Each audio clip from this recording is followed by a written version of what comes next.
First of all आज हम लोग बिहार का इकोनॉमिक सर्वे स्टार्ट करने जा रहे हैं, और बिहार के इकोनॉमिक सर्वे के पर्सपेक्टिव को अगर हम लोग देखेंगे तो हमें किस तरीके से करना है। थोड़ा सा बिहार के इकोनॉमिक सर्वे को समझने से पहले कुछ चीज़ों के ऊपर हम लोग ध्यान रख लें कि बिहार का इकोनॉमिक सर्वेक्षण जो इस बार जो दिया गया आर्थिक सर्वेक्षण, ये है क्या, ये आपका 2022 और 23 का है। जब भी इकोनॉमिक सर्वे दिया जाता है तो हमेशा जो डाटास प्रोवाइड किए जाते हैं वो प्रीवियस ईयर्स के दिए जाते हैं। प्रीवियस ईयर्स का मतलब क्या हो गया कि जो आपका पिछले साल का, तो इस साल का बजट आया होगा जो ऑलरेडी हम लोगों ने कवर कर लिया था 2023-24 में, और इस बार क्या हो रहा है 2023-24 का जब हम लोगों ने बजट देख लिया है तो इसके बाद हमारे पास प्रीवियस ईयर्स का इकोनॉमिक सर्वे यानी आर्थिक सर्वेक्षण होगा। केंद्रीय सरकार का भी आर्थिक सर्वेक्षण आता है, राज्य सरकार का भी आर्थिक सर्वेक्षण आएगा, बिहार का ये आर्थिक सर्वेक्षण है, झारखंड का भी आर्थिक सर्वेक्षण होता है। क्लियर। अब आगे बात करते हैं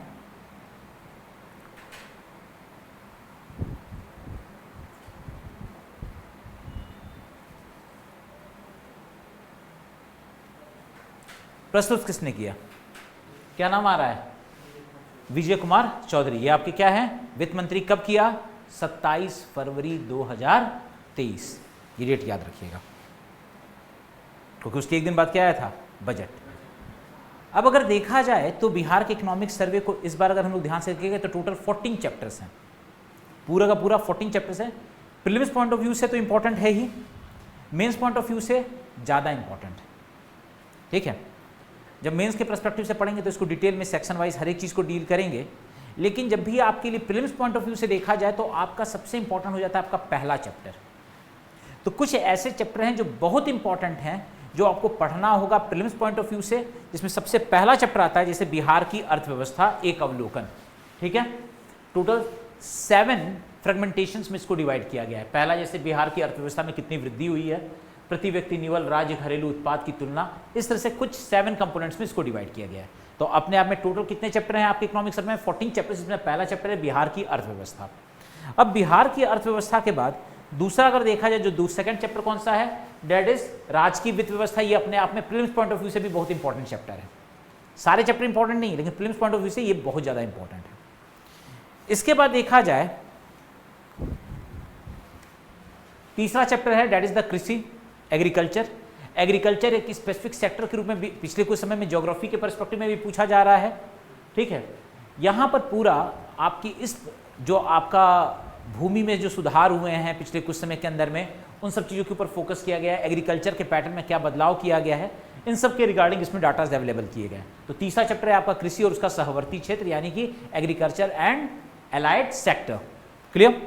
नेक्स्ट आते हैं अगला चौथा चैप्टर जो दिया है that is related with the industry. ठीक है, ये भी चैप्टर आपके प्रीलिम्स और मेंस दोनों के हिसाब से इंपॉर्टेंट है। श्रम रोजगार और कौशल ये ज्यादा आपके लिए इंपॉर्टेंट है मेंस पॉइंट ऑफ व्यू से। ठीक है, प्रीलिम्स पॉइंट ऑफ व्यू से बहुत कुछ इसमें आप छोड़ सकते हो। ठीक है, भौतिक अवसंरचना की बात किया जाए, भौतिक अवसंरचना की अगर हम लोग बात करें तो यहां पे सबसे इंपॉर्टेंट चीज क्या रहेगा कि भौतिक अवसंरचना में अगर हम लोग देखें तो परिवहन एवं संचार के जो क्षेत्र के विकास जो हैं, पद सुरक्षा, पद अधिसंचरण का विकास, इस तरह के कुछ इंपॉर्टेंट पर्सपेक्टिव हैं जो इंक्लूड किए गए हैं। कल से क्लासेस स्टार्ट होने, रिकॉर्डिंग के बाद आप लोग नहीं एंटर करेंगे, this is the last warning. Clear. अब अगर देखा जाए भौतिक अवसंरचना की अगर बात कर लिया जाए तो उसमें इसको डिटेल, इसको भी आप छोड़ सकते हो from the prelims point of view, prelims में इसको छोड़ा जा सकता है। अब आते हैं नेक्स्ट पर्सपेक्टिव पर, ई शासन, ऊर्जा का क्षेत्र, ये भी आप छोड़ सकते हो। कुछ इंपॉर्टेंट फैक्ट्स जरूर हैं जो आप कवर किए जाएंगे। ठीक है, जो आप मतलब कुछ बेसिक चीज़ें जान लीजिए, उसके बाद चीज़ें मैनेज हो जाएंगी, लेकिन बहुत सारी ऐसी चीज़ें कि इसको अगर प्रीलिम्स पॉइंट ऑफ व्यू से देखने की जरूरत नहीं है। अर्बनाइजेशन, ये भी आपके मेंस पॉइंट ऑफ व्यू से इंपॉर्टेंट है।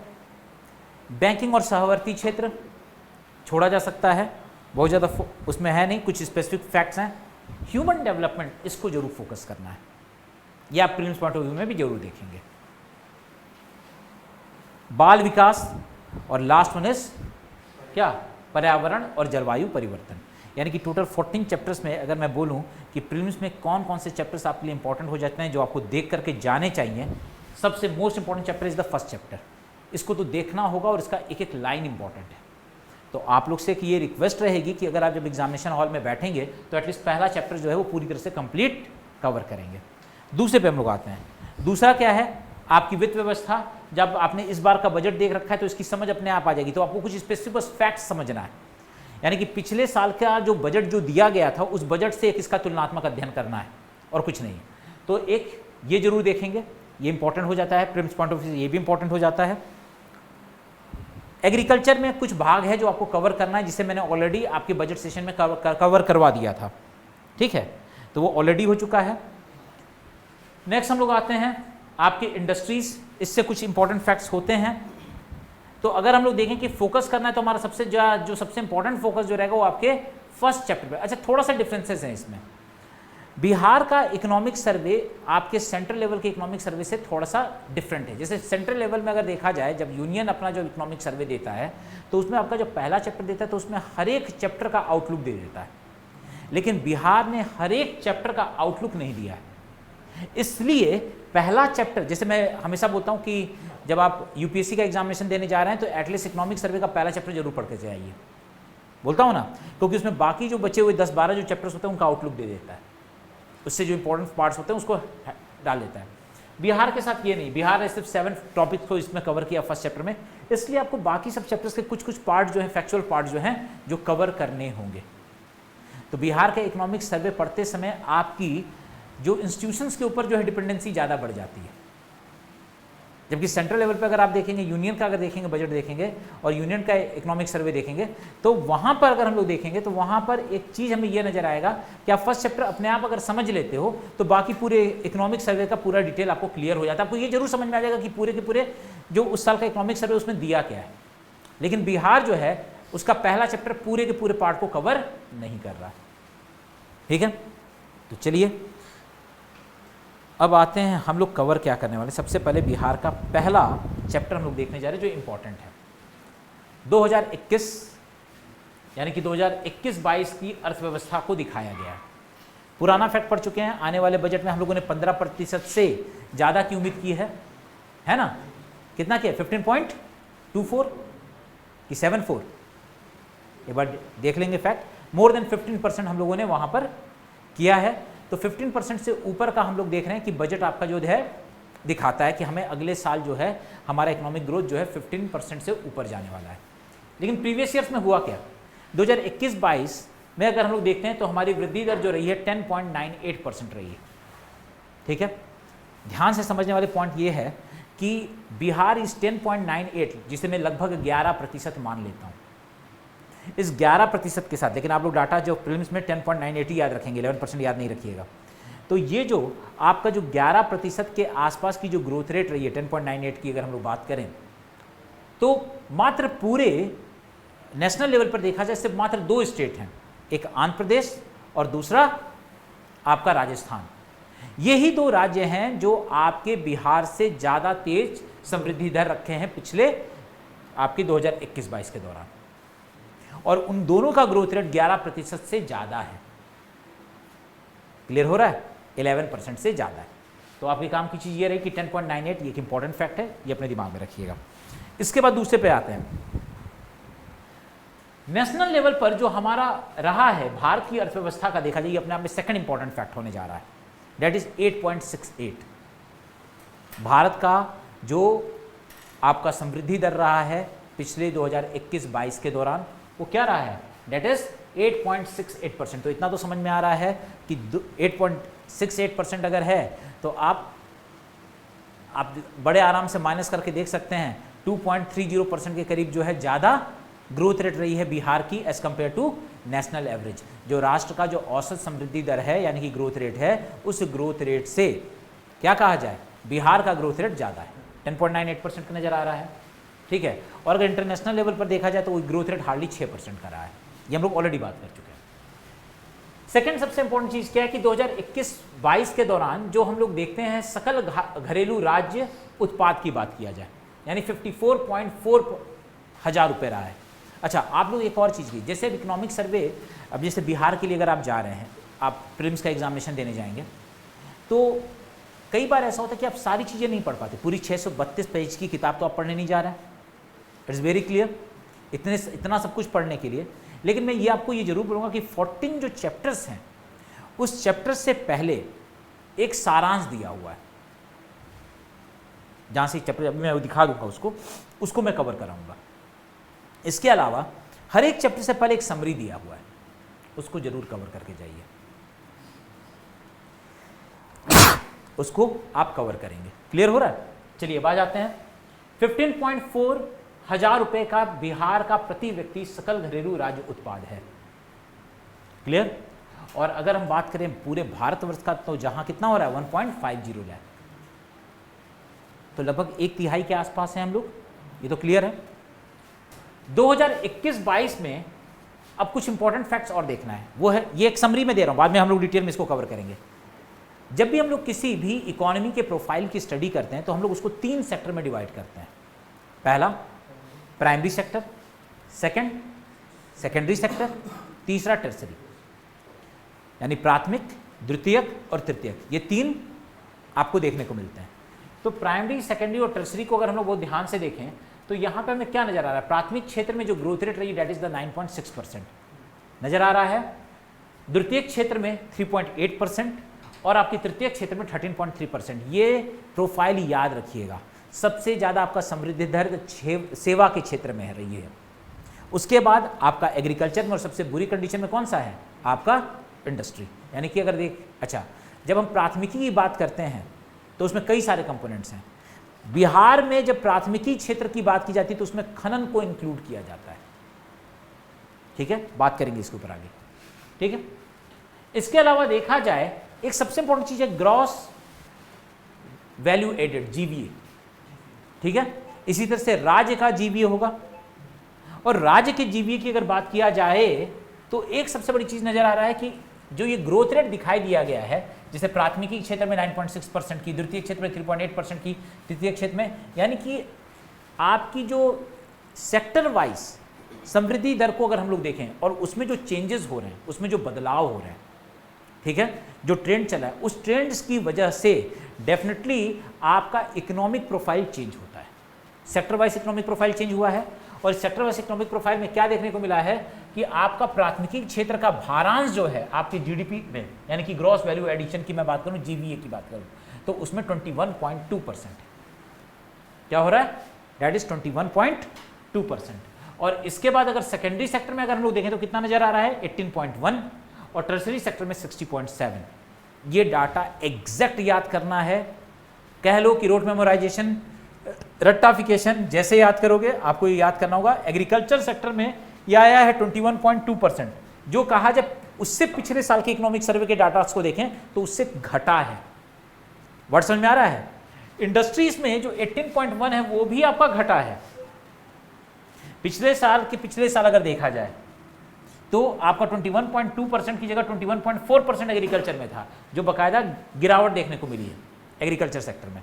तो बढ़ा किस में है 60.7। इन सब चीज में बढ़ोतरी किसने किया है, सेवा का क्षेत्र है। सेवा क्षेत्र लगभग 60.7 के साथ लगभग 61% होल्ड कर रहा है सर्विस सेक्टर, ये आपको नजर आ रहा है।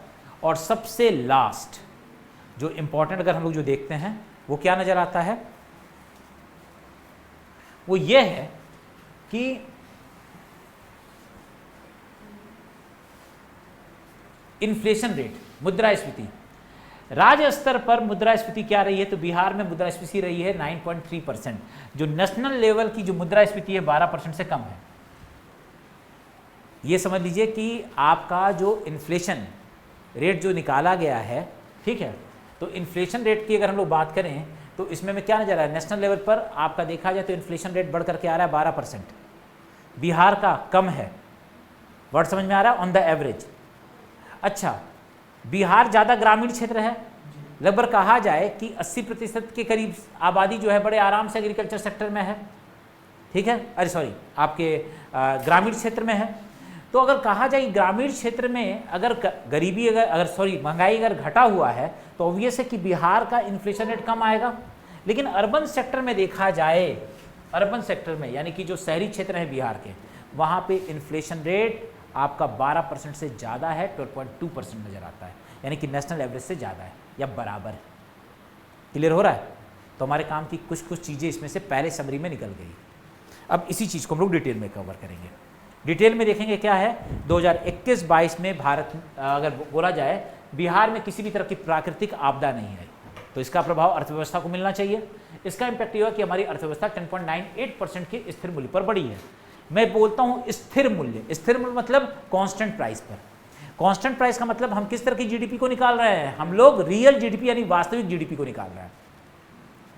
वास्तविक जीडीपी क्या है? अगर मैं मान लेता हूं कि 2011-12 के एक नियत वर्ष पर अगर इस मूल्य को उस आधार पे स्थिर कर दिया जाए और उसके आधार पे मैं कैलकुलेशन करूं, इवैल्यूएशन करूं कि अगर मैं मान लूं कि इतने 2011-12 से लेकर के 2022 तक में कोई भी मुद्रास्फीति नहीं बढ़ी, सारे के सारे वस्तुओं के दाम स्थिर रहे, उसके आधार पे अगर मैं जीडीपी का मूल्यांकन करता हूं तो ये मेरा रियल जीडीपी है।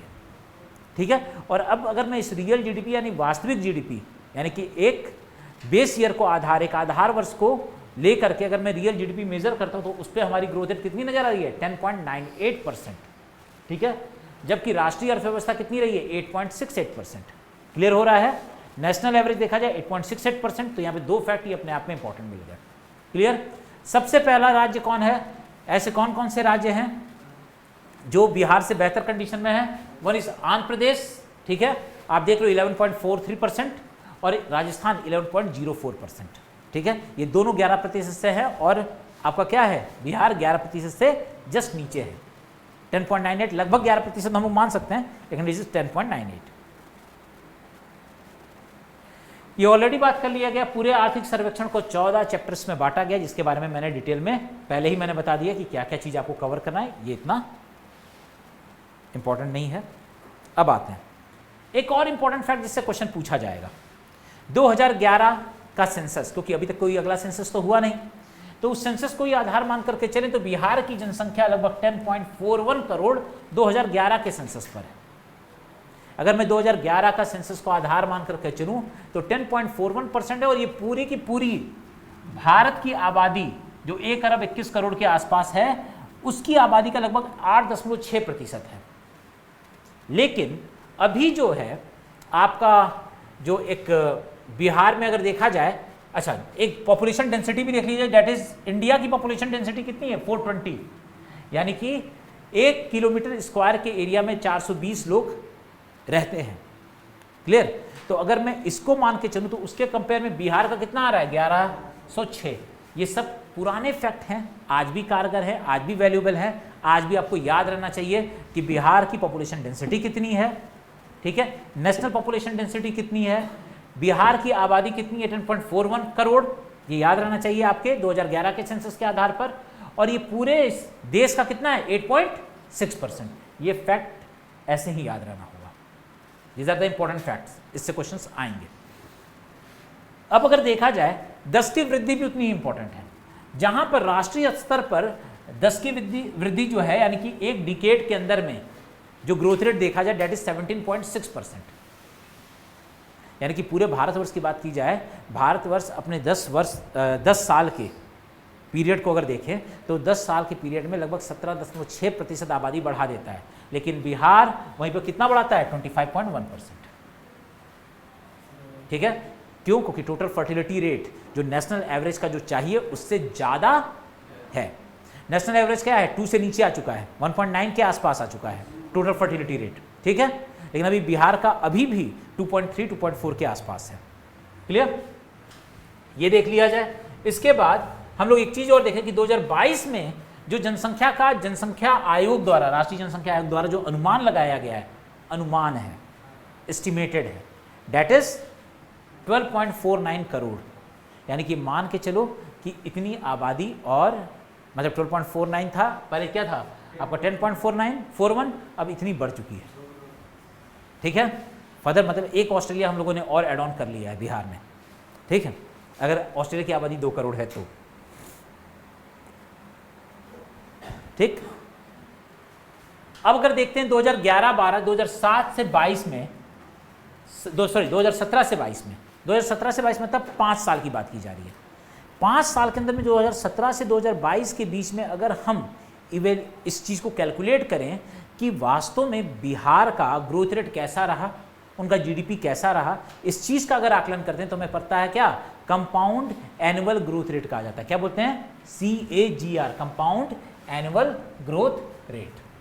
क्लियर?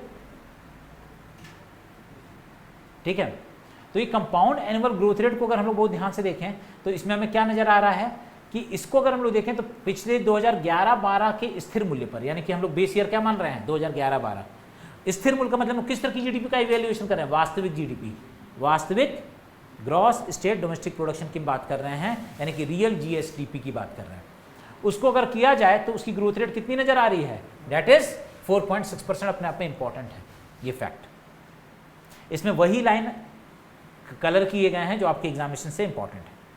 ठीक है, दूसरी चीज, लेकिन कोविड का जब आया था, सेकेंड वेव जब आया था, तो उस समय क्या हुआ था कि कमी आई थी, 3.2% कमी आई।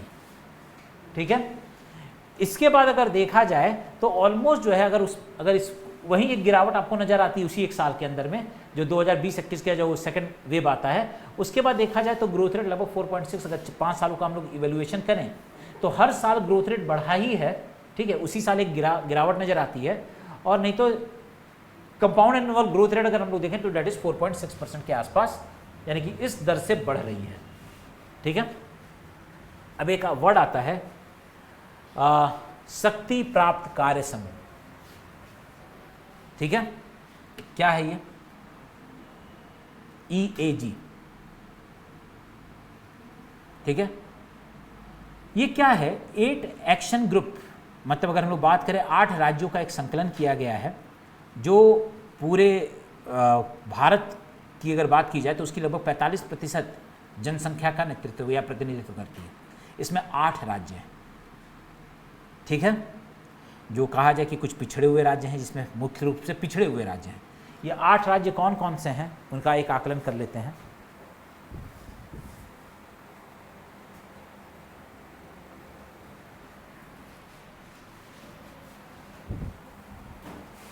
पहला तो क्वेश्चन ये है कि 8 राज्य मालूम होने चाहिए कि EAG जो है, ठीक है, इसमें अगर हम लोग देखें तो इस 8 राज्यों में अगर हम लोग इस चीज़ को ध्यान देखें तो हमें ये क्लियर होना चाहिए कि EAG में कौन कौन से 8 राज्य हैं। तो पहला तो 8 राज्य आप जान लो, बिहार, छत्तीसगढ़, झारखंड, मध्य प्रदेश, उड़ीसा, राजस्थान, उत्तर प्रदेश, उत्तराखंड, यानी कि सारे के सारे ऐसे स्टेट जो बहुत ही आर्थिक रूप से बहुत ही ज़्यादा संपन्न नहीं, नंबर 1। दूसरी चीज़, एक बहुत बड़ी आबादी, लगभग 45% आबादी का रिप्रेजेंटेशन करते हैं। एक बहुत बड़ा कार्य समूह यहाँ पर मौजूद है। ठीक, और अगर इस चीज़ को अगर हम लोग ध्यान देखें तो इसमें अगर देखा जाए बिहार की स्थिति, तो बिहार की स्थिति सबसे अच्छी नज़र आ रही है। 2020-21 में मैंने बोला कि 3.2% की कमी आई थी, माइनस में, निगेटिव में गया था। इसके अलावा देखा जाए लगातार जो है 7.9%, 10.9%, 4.4%, 11% ऑन द एवरेज अगर हम सब चीज़ का निकालेंगे तो डेट विल बी द 4.6%। कहाँ से आया, समझ में आ गया। ठीक है, इसमें आपके काम का दूसरा, झारखंड। कई बार झारखंड के डाटा झारखंड के इकोनॉमिक सर्वे में नहीं मिलते, लेकिन तुलनात्मक अध्ययन में बिहार सरकार की तरफ से ये कृपा हुई है कि ये डाटा आपको मिल जा रहा है। दूसरी तरह से देख लिया जाए तो यहाँ पे क्या है कि यहाँ पे भी झारखंड -5.5 था।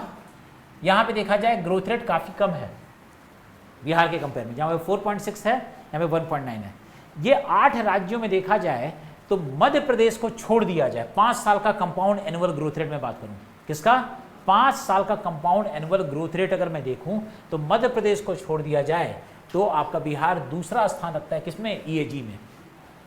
ठीक है, जो ये 8 जो इस राज्य हैं जिनको EAG में इंक्लूड किया गया था उसमें इसको रखा गया है। ठीक, इसके बाद सबसे कम किसका है, उत्तर प्रदेश। ठीक है, पूरे भारत का अगर हम लोग देखें इन लोग के पर्सपेक्टिव में कितना है, जहाँ पे 2% है, तो उसके कंपेयर में देखा जाए बिहार का बेहतर है। ठीक है, तो ये याद रखिएगा कि बिहार से लीड कौन कर रही है। 8 राज्य तो पहले याद रखिए कि कौन कौन से हैं। ठीक है, इस 8 राज्यों में बिहार की पोजीशन कितनी है, दूसरी। इसके बाद आप इस चीज़ के ऊपर ध्यान दीजिए कि आपका क्या है, क्योंकि अब झारखंड में है तो झारखंड का भी याद कर लीजिए। ठीक, इसके अलावा सबसे कम किसका है, उत्तर प्रदेश का। ठीक है, आगे बढ़ सकते हैं। हाँ, वो तो अपने आप को बिहार अपने आप को हाईलाइट किया कि हमारी पोजीशन क्या है। ठीक है, अगर कहा जाए इसमें सबसे नंबर 1 पे कौन है? आपका मध्य प्रदेश है, 5 साल का अगर कंपाउंड एनुअल ग्रोथ रेट की बात करूँ तो, ठीक है। और अगर बिहार को इस पर्सपेक्टिव पे देखा जाए कि ईएजी जितने भी हैं, ठीक है, तो इसमें राजस्थान और ये दोनों अपने आप को बराबर बराबर मान रहे हैं। वास्तव में कहा जाए इस हिसाब से देखा जाए तो राजस्थान ज़्यादा है, 11.4 है, 04 है, ठीक है, और इनका क्या है 10.98 है, जिससे उन्होंने 11% किया हुआ है, ठीक है। तो ये किस हिसाब से नंबर 1 का वो रखवाएं, वो ऊपर रखा है, वो नहीं मालूम मुझे। काम की चीज़ जो नज़र आ रही है, Madhya Pradesh compound annual growth rate 2017-18 से लेकर 2021-22, इन 5 साल का इवेल्युएशन। इन 5 साल में कंपाउंड एनुअल ग्रोथ रेट को देखें, ठीक है। कंपाउंड मतलब क्या हो गया? समेकित, ठीक है। एनुअल मतलब हो गया वार्षिक, ग्रोथ रेट मतलब समृद्धि दर। तो समेकित आर्थिक समृद्धि दर को अगर हम लोग देख लेते हैं इन 5 सालों का, तो उसमें क्या नजर आता है? बिहार का ग्रोथ रेट 4.6% है और आपका मध्य प्रदेश क्या हो गया? 5%, ठीक है। और झारखंड का भी याद रखिएगा,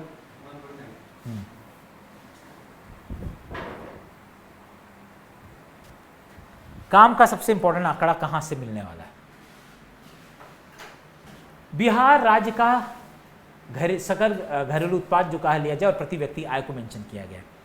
देखो, किसी भी देश का जब जीडीपी हम लोग निकालते हैं तो 2 तरह की जीडीपी निकालते थे, एक नॉमिनल जीडीपी और दूसरा रियल जीडीपी।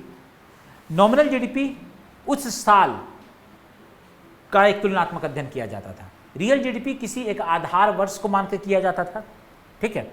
तो इसी तरह से बिहार राज्य भी इस बार जब दिया है तो आपका 2011 के स्थिर मूल्य पर अगर वो अपना राज्य का जीडीपी निकालते हैं, ठीक है, अपने राज्य का जीडीपी निकालते हैं, यानी कि अपना सकल घरेलू उत्पाद निकालते हैं, तो उसे हम लोग क्या बोलेंगे? डेट विल बी वास्तविक जीडीपी, यानी कि रियल जीडीपी कहलाएगा। और वर्तमान मूल्य पे अगर करते हैं तो डेट इज द नॉमिनल। वर्तमान मतलब करंट प्राइस पर, यानी कि 2 तरह से निकलते हैं, जीडीपी एट कांस्टेंट प्राइस और जीडीपी एट करंट प्राइस। पहला क्या है? GDP at constant price. Constant price का मतलब एक आधार वर्ष मान लिया गया, उस आधार वर्ष को आधार मानते हुए उस वर्ष में जो जो आपके वस्तुओं के दाम, मूल्य और जो रहे होंगे उसको ये मान लिया जाए कि उतने समय से लेकर के अभी तक कोई भी उसके मूल्यों में बदलाव नहीं हुआ है, यानी कोई भी इन्फ्लेशन का इंपैक्ट नहीं पड़ा है, ठीक है। उसके आधार पर जब हम कैलकुलेशन करते हैं तो उसके आधार पर अगर हम देखें तो आपका जीएसडीपी कितना नजर आता है? आपको क्या नजर आ रहा है? 428, ठीक है।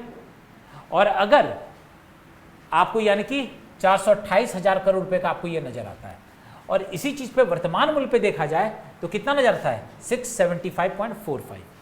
तो अगर कोई बोले कि 11%, यानी कि जो यहां पर क्या दिया है, दैट इज ये जो 10.98% जिसे उन्होंने 11% क्या रखा है, ये किस पर है? स्थिर मूल्यों पर। क्लियर हो रहा है? स्थिर मूल्यों का मतलब एक आधार वर्ष मान करके किया जा रहा है, तो that is the real GDP, वास्तविक जीडीपी, ठीक है। तो डेट इज द 10.98% आपको यहां पे नजर आएगा, जिसे इन्होंने 11% रिप्रेजेंट किया है।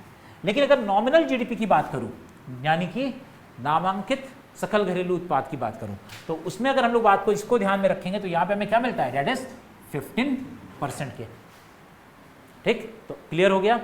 आपको याद क्या करना है? अगर कोई पूछ दे, जैसे अभी जितने भी मैगजीन्स आप लोग देख रहे होंगे वहां पे यही टर्म सबसे ज्यादा पॉपुलर है, 675.45 लाख करोड़। पिछले साल, ये तो कब का बता रहा है? इकोनॉमिक सर्वे का। इस साल की अगर हम लोग बात करें, अभी जो 2023 के बाद जो अब जो निकल रहा है, लगभग जो है 7.5 लाख करोड़ क्रॉस कर चुका है बिहार की जीडीपी। लेकिन मोस्टली जो आपका इकोनॉमिक सर्वे जो डाटा दिया वो ज़्यादा ऑथेंटिकेट है, ठीक है। अभी एस्टिमेशन पर है वो, तो उसको हम लोग नहीं वो कर रहे हैं। तो डेट इज 6.75 याद रखेंगे, किस में है आपका? दिस इज द नॉमिनल, और रियल क्या है? 428,000 करोड़। क्लियर? चलिए अब आ जाते हैं प्रति व्यक्ति सकल राज्य घरेलू उत्पाद की बात की जाए। यहां पे 2011 के मूल्यों पे देखा जाए तो प्रति व्यक्ति आय कितनी नजर आ रही है? 34,465, और अगर अभी के वर्तमान मूल्यों पे देखा जाए 54,383। तो ये भी एक फैक्ट याद रखना होगा, ठीक है। ये तो हो गया क्या? सर क्वेश्चन में डायरेक्ट पूछता है कि पर कैपिटा जीडीपी क्या है इंडिया, मतलब बिहार का, तो ये मान 54, क्योंकि वो नॉमिनल ही पूछेगा, जितने भी मैगजीन्स और जितनी जगह दिया जा रही है। लेकिन अगर रियल पूछे तो याद रखना कि 34, ये तो समझ में आ जाना चाहिए कि 34 और 54 अगर ये दोनों चीज़ें हैं, दोनों के बीच में लगभग कितना 19,000 समथिंग कुछ का अंतर है, ठीक है। तो अगर 19,900 समथिंग का अंतर, अगर ये डिफरेंसेस अगर आपका मान करके चलोगे, तो ये अगर जो ग्राफ को अगर हम लोग देखें तो एक चीज़ यहाँ पर क्लियर है कि आपसे मोस्ट प्रोबेबली चांसेस है कि आपसे जो भी पूछा जाएगा यही पूछा जाएगा, नीचे वाला, ठीक है। लेकिन रियल इसको याद रखिएगा। इसके अलावा नॉमिनल जो आपका नेट जीएसडीपी निकालने की बात किया गया है, नेट निवल जो है, अभी तो पहले सकल था, अब निवल, उसको याद करने की जरूरत नहीं है, क्लियर है, उसको याद करने की जरूरत नहीं, इसको छोड़ सकते हैं, नीचे वाले को छोड़ सकते हैं। बस इतना याद रखना, एक समझ ये रहना चाहिए कि आपका जो जीडीपी है और एनडीपी है, ठीक है, नेट डोमेस्टिक प्रोडक्ट और जीडीपी आपका ग्रॉस डोमेस्टिक प्रोडक्ट, सकल घरेलू उत्पाद और निवल घरेलू उत्पाद। सकल घरेलू उत्पाद हमेशा निवल घरेलू उत्पाद से ज़्यादा होगा। क्यों? क्योंकि सकल घरेलू उत्पाद में से जो वस्तु और सेवाएं उत्पादन हो रही है किसी भी राज्य के अंदर में, उसमें कहीं ना कहीं मूल्यह्रास होता है, डिप्रिसिएशन होता है, और उस डिप्रिसिएशन को माइनस करने के बाद हमें क्या मिलता है? आपका निवल घरेलू उत्पाद, यानी कि नेट डोमेस्टिक प्रोडक्शन मिलता है। तो अब जब नेट डोमेस्टिक प्रोडक्शन जब भी होगा, आपके